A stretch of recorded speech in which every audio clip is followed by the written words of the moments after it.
Olá pessoal, tudo bem? Vamos começar falando sobre a influência direta da ventilação mecânica na patologia da asma, né? Mas antes de tudo, é interessante que a gente traga exatamente o que seria a asma, que, para relembrar, né, a asma é uma doença inflamatória crônica das vias aéreas, caracterizada por uma hiperresponsividade brônquica que leva a episódios recorrentes de sibilos, falta de ar, opressão torácica e tosse.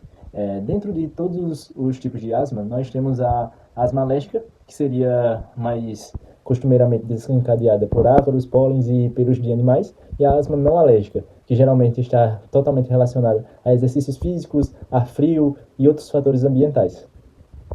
Como já foi dito antes e como vai ser reforçado e mais detalhado no decorrer da aula, vamos falar sobre a influência da ventilação mecânica na asma, que é importante entender que a crise asmática grave ela pode colocar a vida do paciente em risco, principalmente pela dificuldade em eliminar o ar dos pulmões, o que leva à chamada hiperinsuflação alveolar. Na última década, houve uma redução significativa na mortalidade relacionada a essa condição, justamente por causa dos avanços nas estratégias ventilatórias, que hoje tem como foco minimizar a hiperinsuflação e melhorar as trocas gasosas, garantindo uma ventilação mais segura e eficaz ao paciente asmático.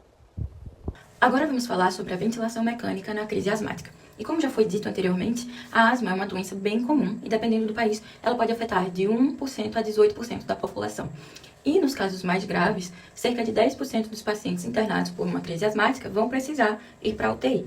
E mais ou menos 2% acabam necessitando de ventilação mecânica invasiva. Mas, afinal, quando que a gente indica uma VM em uma crise asmática? É muito importante lembrar que essa decisão ela vai ser baseada no quadro clínico do paciente. E alguns sinais de alerta vão indicar a necessidade dessa ventilação. E eles são rebaixamento do nível de consciência ou desorientação, hipoxemia refratária, que é quando o paciente não melhora, mesmo com aporte de oxigênio, hipercapnia progressiva, que é quando tem um aumento de CO2 no sangue, fadiga muscular intensa, instabilidade hemodinâmica, como hipotensão grave, brad ou taquicardia, e também, claro, um risco de uma parada cardiorrespiratória. Também é preciso ter muito cuidado em pacientes idosos ou com comorbidades graves, como, por exemplo, insuficiência cardíaca e pacientes neurocríticos. Sobre a sedação e analgesia. Durante a VM, o controle da dor, da ansiedade e também do desconforto é essencial. E as drogas que são mais indicadas para esse tipo de caso são fentanil ou sulfentanil, cetamina e propofol, que vão, além de serem sedativos, também têm um efeito broncodilatador, né? Midazolam, que é usado como um sedativo e é muito comum, e é muito importante evitar o uso de morfina e também de meperidina, porque elas vão ser responsáveis por liberar a histamina e acabam piorando a broncoconstricção. Agora, falando sobre relaxamento neuromuscular, em alguns casos pode ser necessário usar os bloqueadores musculares, como o recurônio ou o vecurônio, especialmente logo após a intubação. Mas esse uso deve ser curto para poder evitar complicações como miopatia e neuropatia, principalmente se o paciente também estiver usando corticosteroides.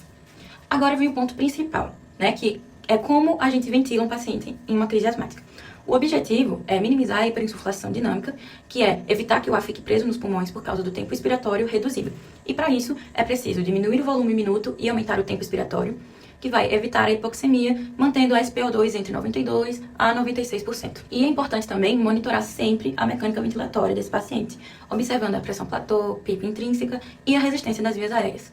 Em algumas situações, também podemos usar a hipercapnia permissiva, ou seja, que é tolerar um aumento controlado do CO2, desde que o pH se mantenha acima de 7,20. Essa estratégia ela vai ajudar muito a reduzir o volume minuto e também, consequentemente, a hiperinsuflação, mas que deve ser usada com cuidado em pacientes com hipertensão intracraniana, gestantes ou pacientes com isquemia miocárdica. Por fim, é fundamental monitorar constantemente a resposta do paciente, os alarmes do ventilador e também os parâmetros de pressão e volume. E tudo isso vai ajudar a ajustar a ventilação de uma forma mais segura e eficaz. E, em resumo, o foco da ventilação mecânica durante uma crise asmática é evitar a hiperinsuflação, garantir a oxigenação adequada e ajustar os parâmetros de forma individualizada, sempre observando o quadro clínico e a resposta do paciente.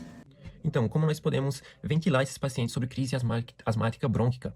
É importante a gente levar em consideração alguns aspectos, assim que a gente sabe que vai atender um paciente com esse quadro clínico, que seria a questão da hiperinsuflação dinâmica, ou seja, o objetivo da gente é diminuir a hiperinsuflação dinâmica, que ela é causada devido à fisiopatologia desse quadro clínico, né, da doença, ou seja, ali naquela crise, produção de muco, estreitamento de via aérea, dificuldade de passagem de ar, enfim. Trabalho respiratório aumentado, a gente vai ter uma hiperinsuflação pulmonar, ou seja, aprisionamento de ar e tempo respiratório diminuído. Então, o objetivo da gente é diminuir o volume minuto para aumentar também o tempo expiratório. É importante também a gente não deixar esse paciente evoluir para um quadro de hipoxemia, ou seja, sempre monitorar e manter, regularizar a questão de saturação, manter entre 92% a 96%, e a questão também de pressão parcial de oxigênio. É importante a gente monitorar e manter ali acima de 65 milímetros de mercúrio. Falando ainda sobre hiperinsuflação pulmonar dinâmica, é importante a gente já tratar esse quadro clínico, porque ele costuma fazer o paciente evoluir para uma instabilidade hemodinâmica e evoluir também para um pneumotórax, ou seja, vai piorar aquele quadro clínico do paciente. Então, essa hiperinsuflação dinâmica, ela ocorre pelo aumento do volume corrente, aumento também da frequência respiratória e também a diminuição do tempo expiratório. Uma estratégia utilizada para esses casos, né, seria a hipercapnia permissiva. A hipercapnia permissiva é justamente aumentar a quantidade de gás carbônico no sangue, diminuir também o volume corrente, para assim aumentar o tempo expiratório e evitar lesões pulmonares, né, barotrauma. Então foi visto também que pacientes toleram bem pH ali de 7,20, a PaCO2, né, a pressão parcial também de dióxido de carbono ali menor que 80 milímetros de mercúrio, isso se for utilizada a estratégia, né, de hipercapnia passiva. Mas é importante também a gente ficar atento que pacientes que possuem hipoxemia refratária não se beneficiam dessa técnica, justamente ela é uma contraindicação, ou seja, hipoxemia refratária é aquela que o paciente ele não consegue saturar bem, não tem aquela oxigenação no sangue, mesmo com altas concentrações, né, suplementares de oxigênio. Mas dando continuidade, os modos ventilatórios que nós podemos utilizar, o PCV, né, é ventilação controlada por pressão. Então, essa estratégia é uma boa estratégia, a gente consegue manter ali a pressão na via aérea, controlar a pressão na via aérea, porém a gente não consegue controlar o volume corrente que está sendo administrado naquele paciente. E nesses quadros de crise asmática, a resistência de via aérea ela varia bastante. Então, seria um ponto negativo aí da utilização do PCV. Porém, nós conseguimos manter a pressão de via aérea, né, e controlar essa pressão de via aérea. Já no outro caso do VCV, né, que seria a ventilação controlada por volume, nós conseguimos controlar o volume corrente, ajustando devido à variação do que o paciente vai ter da resistência de via aérea devido ao quadro de crise, porém nós não conseguimos manter e controlar a pressão que vai ser utilizada naquele paciente. Então, se a gente não consegue administrar bem essa pressão, pode correr o risco de causar lesões pulmonares, né? É um ponto negativo do VCV, né? É um ponto positivo que a gente consegue controlar o volume administrado de acordo com a resistência de via aérea, mas a gente não consegue controlar aquela pressão que vai ser entregue ao paciente, né? Não tem uma pressão estável. Outro ponto importante também é a questão da PIP que a gente vai utilizar. Então, PIP de 3 a 5 centímetros de água é interessante, né?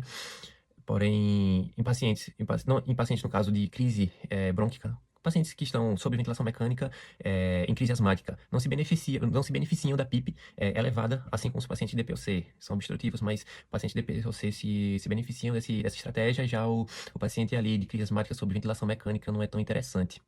O volume corrente que a gente pode usar inicialmente seria outro aspecto para a gente analisar ali, monitorizar também e ajustar até para a gente tratar esse paciente, né? O volume corrente de 6 a 8 ml por quilo, né, inicialmente, e a gente pode ajustar esse volume corrente, reduzindo ele, né, de acordo com a evolução da mecânica respiratória desse paciente, porque tende, devido à crise, né, o quadro, de ter um volume corrente mais elevado. A gente busca sempre diminuir esse volume corrente.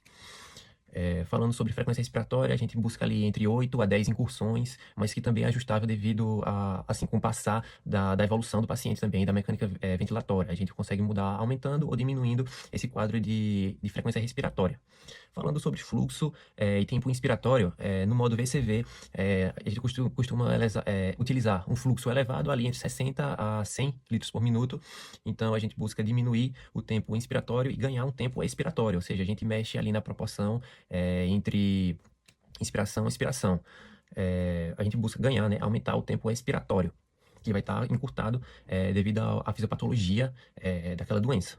Porém, é importante a gente ficar atento que um fluxo no modo VCV de 60 litros, ele é assim, tem os riscos, se você não monitorar de maneira adequada, de ter uma pressão de pico muito elevada, ou seja, vai inviabilizar a entrega daquele volume corrente para o paciente. Já se a gente utilizar o modo PCV, o fluxo ele é livre, mas é um fluxo que ele é sempre decrescente. Ou seja, a gente também vai buscar diminuir a proporção entre inspiração e expiração, sempre buscando ali um tempo menor que 1:3. Agora eu vou falar um pouco, né, como é que vai funcionar a oxigenação extracorpórea, né, que é uma das formas que a gente pode acabar tendo como modelo de intervenção na asma, né. De maneira geral, ela costuma ser uma intervenção que só costuma ser utilizada quando o paciente realmente está em um estado muito grave, e a ventilação mecânica convencional não costuma funcionar de maneira adequada para aquele paciente, né? É uma coisa que, como é que ela funciona, né? Sabendo-se disso. Ela é uma máquina em que você vai ter uma bomba, né? Você vai ter uma cânula em que essa cânula vai tirar o sangue, né, que vai estar mais rico em justamente dióxido de carbono. Através dessa bomba, esse sangue vai ser impulsionado para a máquina ela vai retirar, né, o CO2 ali, vai deixar o sangue mais rico em oxigênio, e esse sangue acaba voltando para o corpo mais rico em oxigênio, assim diminuindo possíveis condições, como por exemplo uma acidose respiratória desse paciente, né. De maneira geral, né, eu coloquei ali nos slides como é que funciona mais ou menos esse mecanismo e a máquina. Então, de maneira geral, o que essa máquina faz é também fazer uma função que tanto o pulmão como o coração fazem, mas que não estariam fazendo de maneira adequada naquele momento, né? E uma coisa bem interessante é que ali, como eu coloquei, que as evidências mostram que ainda ela é uma intervenção que é limitada, né? Ainda num tratamento de asma especificamente. Tratamento não, mas é intervenção de asma, né? Eu vou falar um pouquinho mais pra frente, mas justamente não é um tratamento, até porque ele costuma ser utilizado como um recurso para o tratamento realmente que é feito a partir de medicamentos como bronquiolíticos e etc. Algumas medicações, elas surtem efeito. Então, ele é algo que não é temporário, até com que os outros tratamentos que costumam ser inseridos, como a medicação, comecem a surtir efeito e aí, consequentemente, esse paciente venha a ter uma melhora do quadro clínico, né, que se espere. Mas, de maneira geral, ele é um tratamento que ele pode vir causar algumas intercorrências, algumas coisas para o paciente, como ali eu coloquei, por exemplo, a sepse, que ela pode ser causada justamente por esse acesso estar para o meio externo, ficam mais suscetíveis a, por exemplo, a ter risco de bactérias, né, acabarem entrando no corpo do paciente e, consequentemente, esse paciente vinha a ter uma sepse. Outra coisa também que pode vir a ocorrer nesse tipo de paciente é a questão dos sangramentos, até porque esses pacientes, por a máquina fazer todo esse processo e o sangue acaba não coagulando, esse paciente costuma utilizar algumas medicações anticoagulantes, justamente com heparina, para que isso não ocorra. E como a gente sabe, a heparina também é no caso, os anticoagulantes podem vir a, querendo ou não, favorecer o processo de pequenos trombos, né, também, que aí é outra coisa também que pode vir a ocorrer com esse paciente. Então, por isso que normalmente se coloca na balança o que seria melhor para esse paciente. Então, por isso que também ele só é utilizado como uma ferramenta em último caso, né. Outra coisa também que a gente viu no livro é sobre um artigo que ele fala, que eu fui atrás desse artigo, li um pouquinho e coloquei ali nos slides e vi como é que se desenrolou o estudo que o livro se fala. Nesse estudo ele mostra, né, que os pacientes que foram submetidos a essa forma de intervenção, né, que é a oxigenação extracorpórea, foram 7,7 pacientes que receberam esse tratamento e 13.587 não receberam esse tratamento, né, como está ali no slide. E nesse estudo ficou evidente, coisa que o livro também acabou reforçando, que há uma diminuição da taxa de mortalidade nos hospitais por uso dessa intervenção na asma aguda grave, né? Há uma diminuição. Porém, esse estudo viu, né, que você vai ter, por mais que você tenha essa redução de mortes hospitalares, você não diminui de maneira significativa o tempo de internação ou ventilação desse paciente. Então, justamente, já era, querendo ou não, algo esperado, até porque como já dito anteriormente, essa é uma forma de tratamento que ela vai ser utilizada como uma forma de auxiliar realmente o tratamento, né, as medicações que vão ser utilizadas. Outra coisa também que eu esqueci de mencionar é que, por uso dessas medicações, esse paciente pode ser mais suscetível também a lesões renais, né, devido a esse uso prolongado de medicação. Mas, de maneira geral, o que acontece é que justamente esse tempo de internação não costuma ser diminuído, porque ele depende dos efeitos do medicamento sobre o paciente, né? Então, essa forma ela atua como uma forma auxiliar para reduzir a taxa de mortalidade desse paciente, para com que ele consiga vir a surtir efeito do medicamento e ele talvez venha a ter uma melhora, né? E é isso, de maneira geral, a oxigenação extracorpórea funciona dessa forma. Gente, eu vou falar um pouco sobre o DPOC, o que ele é e a sua fisiopatologia. Bom, o DPOC, como a gente sabe, é uma doença obstrutiva crônica, que ela é uma condição pulmonar heterogênea que se caracteriza por sintomas respiratórios crônicos, como a dispneia, a tosse e a produção excessiva de secreção. Isso se dá devido a anormalidades das vias aéreas, como uma pessoa que já teve bronquite ou bronquiolite, ou por destruição do parênquima pulmonar, que seria o efizema, que vão causar essas obstruções persistentes e muitas vezes progressivas ao fluxo aéreo. E aí tem pessoas que geneticamente desenvolvem o DPOC, mas também por excesso de inalação, de inalação de substâncias irritantes, como o cigarro, fumaça de cigarro.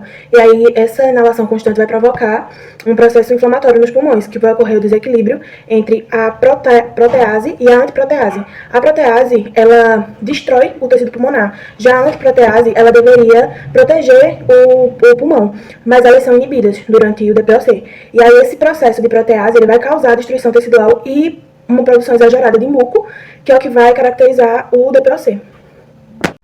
Eu vou falar um pouco agora sobre as indicações e objetivos da ventilação mecânica em pacientes com DPOC. Dando uma olhadinha no livro ali, né, lendo um pouco, a gente vê uma das indicações, né, já vou passar mais para essa parte, como já falei anteriormente, dos aspectos fisiopatológicos. Aí a gente vai começar a atrelar agora essas indicações e os objetivos. Então, né, ali mostra uma tabela, né, como vocês podem ver, eu coloquei uma tabelinha ali no slide, com base no livro, que mostra uma das indicações da admissão da terapia intensiva, né, ou seja, um dos principais, o começo, né, para esse paciente ser admitido no hospital. E aí a gente vai ter ali a questão da dispneia, ou desconforto respiratório, né, sem uma resposta inadequada, ou seja, é algo bem comum em pacientes com DPOC, né, como a gente sabe, devido a essa condição deles acabarem retendo um nível de CO2 maior no corpo. Esse paciente vem apresentar, por exemplo, dispneia ou desconforto respiratório. Além desses pacientes também podem vem a apresentar também, eles podem ser hipersecretivos também, que impossibilitam também, querendo ou não, esse processo. Outra coisa que esses pacientes podem vir até é justamente a mudança do estado mental, né, como confusão, letargia, até mesmo o coma. Né? Esses pacientes podem vir também apresentar esse tipo de condição, justamente a fatores, como eu já disse anteriormente, né, do próprio processo fisiopatológico desse paciente. Eles podem acabar sendo levados a uma acidose respiratória devido a uma retenção do nível de CO2, além de alterações próprias de biomecânica mesmo respiratória. Outra coisa também que esse paciente vai vir apresentar pode ser uma persistência ou pior da hipoxemia, né, ou seja, os pacientes podem vir apresentar um nível de PaO2 menor que 40 ml de mercúrio, e como ali está com acidose respiratória grave, ou seja, um pH menor que 7,25, né? E outra coisa também é que antes da própria intubação, né, antes da ventilação mecânica, é utilizado, ali como dito, a VNI, né, que é a ventilação não invasiva, como processo de intervenção, no caso de primeira instância. Porém, quando ela não funciona, realmente é necessário já partir para ventilação mecânica, né? E ali se coloca o principal fator, né, para a intubação, que é a instabilidade hemodinâmica, né, que aí é o principal fator para a intubação desse paciente. E aí eu coloquei ali as indicações que o próprio livro cita, né, que aí ela vai ter como objetivo justamente corrigir distúrbios de oxigenação e ventilação, redução do trabalho ventilatório e prevenir hiperinsuflação dinâmica, né, que como a gente sabe, esse paciente é característico de pacientes de POC, né, serem hiperinsuflados justamente devido a essa retenção e eles não conseguirem expelir todo o ar que está nos alvéolos, né, ou seja, tem um déficit respiratório importante aí. E aí tem as indicações da intubação orotraqueal, né, que é a incapacidade de tolerar a VNI, como dito anteriormente. Consciência diminuída, agitação psicomotora, que como a gente sabe também o nível de consciência é muito importante para a utilização de VNI, então se ele está com essa incapacidade, né, é importante, né, ele ser intubado. Aspiração de conteúdo gástrico, vômitos persistentes, incapacidade persistente para remover secreções, né? Ou seja, aquele paciente que está hipersecretivo durante muito tempo e aí não está conseguindo, né, a mesma terapia de remoção de secreção, etc., ainda continua naquela piora, né? E como a gente sabe, esses pacientes tendem a ter uma diminuição dos cílios, né, que varrem ali as secreções, né, que ajudam nesse processo. Eles tendem a ter uma dificuldade, né, devido às alterações que essas estruturas vêm a ter. E aí a gente também tem instabilidade hemodinâmica, né, e arritmias ventriculares, hipoxemia, então, e aí, de maneira geral, é isso, né. E aí, a ventilação mecânica, ela tende a ter como principais objetivos corrigir a hipoventilação alveolar, né, que é comum desses pacientes, fazendo com que a eliminação de CO2 seja melhor, corrigindo a hipercapnia, melhora da oxigenação arterial, né, ou seja, aumenta o PaO2, como já dito anteriormente, que vai estar diminuído. Reduzir o trabalho respiratório, porque como a gente sabe, esse paciente tende a ter um trabalho respiratório melhor, levando, querendo ou não, podendo levar uma fadiga muscular respiratória importante, né? Esse paciente, se chegar a isso, pode vir a ter uma parada, por exemplo, respiratória, então é importante que a gente consiga diminuir esse trabalho respiratório. Outra coisa também é reverter a acidose respiratória aguda, que vai estar descompensada, né, melhorando o pH, e aí também outra coisa é permitir o tempo para o tratamento e a causa da exacerbação, né, que aí vai ser multifatorial essa causa dessa exacerbação, né, vai ser multifatorial. Então, é isso, de maneira geral, as indicações e objetivos da ventilação mecânica em pacientes com DPOC, né. Vou falar um pouco agora sobre os modos ventilatórios que a gente usa em pacientes com DPLC. A gente tem que dar preferência a modos que controlem o volume e a pressão. E esses modos, eles são o VCV e o PCV. O VCV, ele seria bom porque a gente controlaria de forma específica o volume corrente para aquele paciente. Já na ventilação controlada da pressão, a gente limitaria a pressão de pico e iria proteger os pulmões de barotrauma. Os principais objetivos da ventilação mecânica invasiva em pacientes com DPLC são corrigir os distúrbios na oxigenação e na ventilação, reduzir o trabalho respiratório e ventilatório e prevenir a hiperinsuflação dinâmica. Uma coisa que a gente tem que ter muito cuidado é na questão da sensibilidade, porque quanto maior a sensibilidade, mais a chance de causar autodisparo, porque a gente sabe que a sensibilidade ela vai abrir a válvula de fluxo, e aí quanto maior essa sensibilidade, maior vai ser a chance de autodisparo, então ela tem que ser usada na menor quantidade possível. O PCV ele vai acontecer de uma forma de fluxo livre e decrescente. Já no modo VCV, a escolha dos valores de fluxo do formato de onda deve levar em consideração o tempo inspiratório e o tempo expiratório. O formato de onda ele vai influenciar diretamente no pico de pressão das vias aéreas. E normalmente esse pico ele é maior nas ondas de formatação quadrada. As formatações quadradas ela tem como característica a diminuição do tempo inspiratório e melhora a relação inspiração e expiração. Já na onda decrescente, ela vai gerar picos de pressão nas vias aéreas menores e vai prolongar o tempo inspiratório, ou seja, ela vai facilitar o tempo expiratório, prolongando o tempo inspiratório. O uso da PIP na ventilação mecânica controlada aplicada em pacientes com DPLC tem como principal objetivo contrabalancear a auto-PIP dos pacientes, provocando e favorecendo assim uma desinsuflação pulmonar, que é muito importante em pacientes com esse tipo de patologia. Bem, no modo VCV, nós devemos estar sempre monitorando a a pressão de platô dos pacientes. Então, se a gente aplica ali uma PIP, a gente monitora a pressão de platô, onde ela deve estar sempre ou se mantendo ou diminuindo. Se ocorre o contrário, ocorre o aumento dessa pressão de platô, quer dizer que estamos favorecendo uma hiperinsuflação pulmonar, que é totalmente o contrário do objetivo que a gente quer. Então, em casos assim, a gente deve ou tirar ou diminuir aquela PIP. Já no modo PCV, que é o modo disparado à pressão, nós devemos monitorar o volume corrente expirado, onde ele deve estar sempre, ele deve ou se manter ou aumentar. Então, se ocorre o contrário, se esse volume corrente expirado ele diminui, então vai estar ocorrendo também uma hiperinsuflação, que também, como no caso anterior, é o que a gente não quer. Então, a gente deve ou diminuir ou tirar a PIP novamente. Já na ventilação mecânica assistida, principalmente em ventiladores que disparam a pressão, o paciente ele pode ter uma dificuldade em iniciar o ciclo respiratório devido à sua auto-PIP. Então, nesses casos, a gente deve mudar o tipo de disparo do ventilador e colocar ele para disparar a fluxo, que é mais fácil.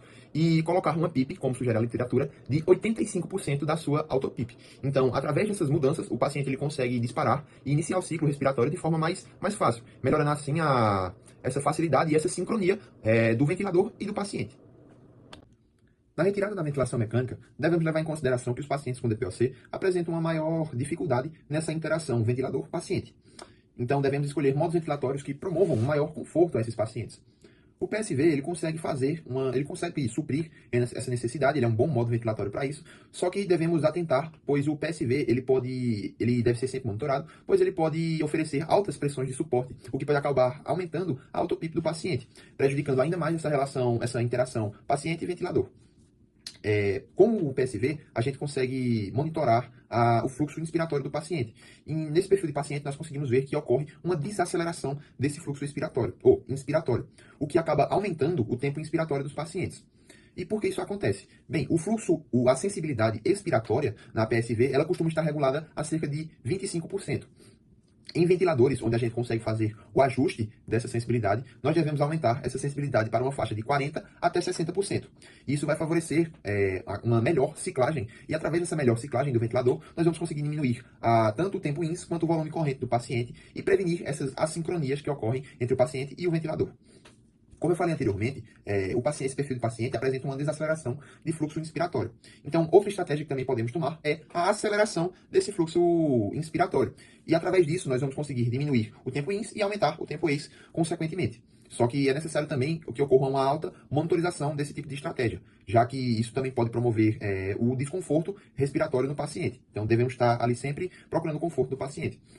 E, por fim, devemos utilizar a ventilação não invasiva para que ocorra a retirada precoce da ventilação mecânica em pacientes que apresentaram uma DPLC exacerbada durante um período de 24 a 48 horas após o repouso muscular.